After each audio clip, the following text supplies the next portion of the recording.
Blockchain data is not easy to access, specifically on-chain data.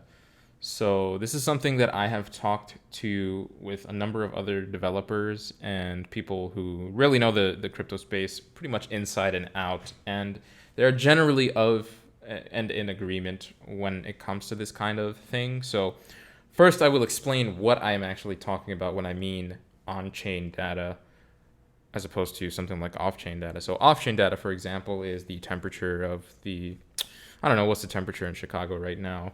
Off-chain data is something like who won the last Super Bowl. Off-chain data is something like what's the current exchange rate of Euro USD. That's off-chain data. And off-chain data, we have some projects. So we have, for example, Chainlink, we have Infura, we have Oraclize, we have these projects that look at off-chain data and they look to aggregate it and then present it in an on-chain readable format for smart contracts and things like that. So that's off-chain data. That's not what we're talking about in this video. That will be for another video.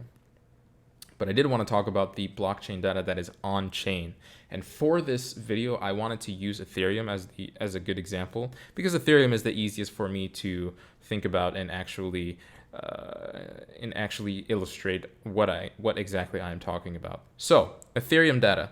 So Ethereum nodes, if you run an Ethereum node, you actually will realize that the Ethereum running an Ethereum node is massive. Like many gigabytes of data make up an Ethereum node, and this data includes all kinds of information. If you truly run an Ethereum full node, you actually have access to all kinds of information. So things like number of transactions, block times for every single block, smart contracts which are being utilized, which wallets are moving which Ethereum around, what are the founders of Ethereum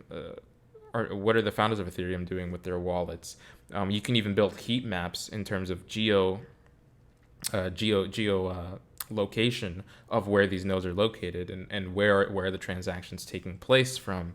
So there's a wealth of data that's available to Ethereum node runners. Unfortunately, all of this data is almost, I wouldn't say it's inaccessible, but it's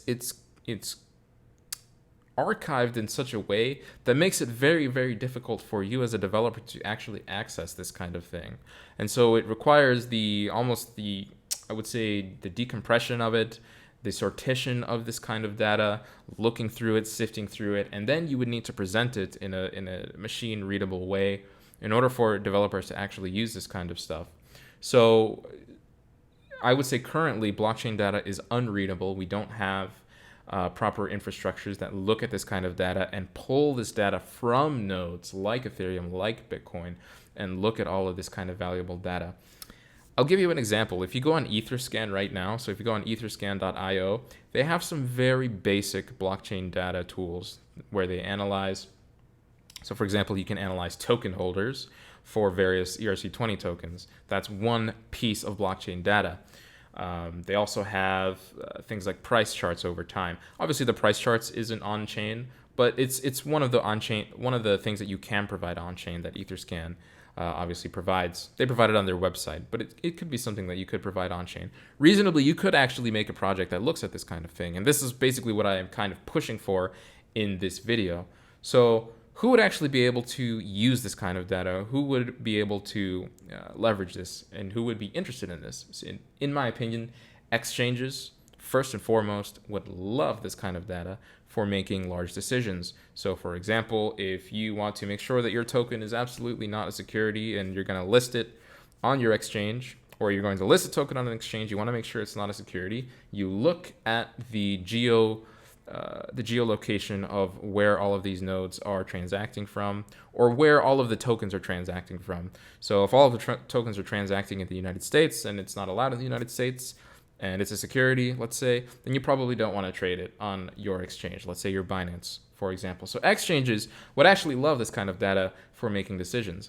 It also helps in the sense of giving you more vectors of control and more vectors of information for security and things like that. So let's say if you get hacked, obviously Binance, BitMEX, etc., Coinbase, the more tools they have at their disposal, the better.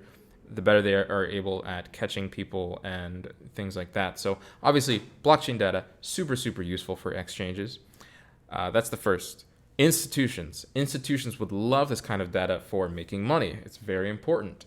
If you have a nice heat map of money, of tokens, so let's say you are an institution and you have, I don't know, $5 million at your Alameda, and you're making a crypto video, and you have $5 million at your disposal, and you're deciding which coin should I buy today. And so you're looking at a nice, let's say, a heat map of the most active Ethereum transactions, the most active ERC20 transactions today, and you see that Chainlink is having a massive amount of tokens moving from one wallet to the other, but you're actually seeing this in a mapped way, in a visual style, in a visual way, rather than just getting a tweet like whale calls tweets. Something a lot more robust. And so you as a trader are able to look at that. As an institutional trader, you're able to look at that and say, so it looks like there's a lot of money moving from these wallets over to an exchange. So I can probably make a good guess that these tokens are going to be sold in the market.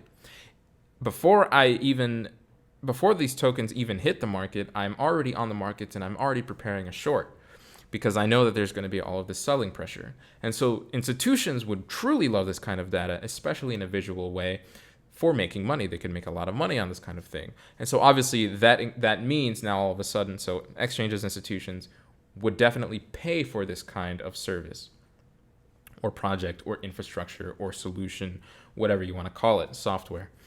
And finally, I think developers would love this kind of on-chain data to verify the health of a given network. So you want to see how many transactions are taking place. You want to see the liveness of each token. You want to see just the general health is super, super important for a developer. You want to see which tokens are used outside of exchanges, outside of an exchange context. So maybe that tells you something about what users are interested in. So we'll see maybe in the last 30 days, this fitness apps or fitness dApps have really taken off. So that means that the market is more interested in fitness dApps than anything else right now. So maybe I, as a developer, want to develop something that's right in that niche. Without on-chain data to help inform our decisions, we simply cannot make those decisions as developers. So we have three individuals, three clients who would be super interested in on-chain data. We have exchanges who would be willing to pay for it. We have institutions who would definitely be willing to pay for it. And we have developers who absolutely would pay for this kind of thing because it provides a lot of valuable data. Unfortunately, the world we exist in is very nascent. Crypto is still extremely new, and there is no such project that has on-chain data. There's nothing that really takes on-chain data and presents it in a readable format that you can just plug into your Solidity contract, and you can go and code away, or into your exchange, or into whatever. There's nothing visual. I mean, we have some tools, right? And they're super basic. So one of the basic tools we have is CMC. Everyone goes to CMC and they can check the price of something, and that's okay. We can see like market caps, and that's okay. But even Etherscan has better analysis of coins in that sense, because you can see who token holders are, and you can explore a little bit, and you can look at maps, so on and so forth. So that's one thing that Etherscan does nicely. But look at the difference from Etherscan and CMC, and think about what a difference there could be from Etherscan and something that would be even better than that, and even more robust than that, and much more visual and much more data comprehensive.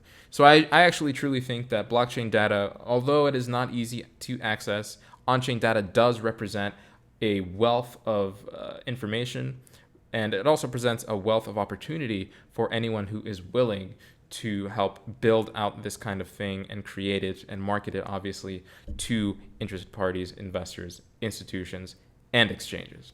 So let me know if you enjoyed this video. Please leave a like. And I will be back next time with some more stuff. Thanks for watching.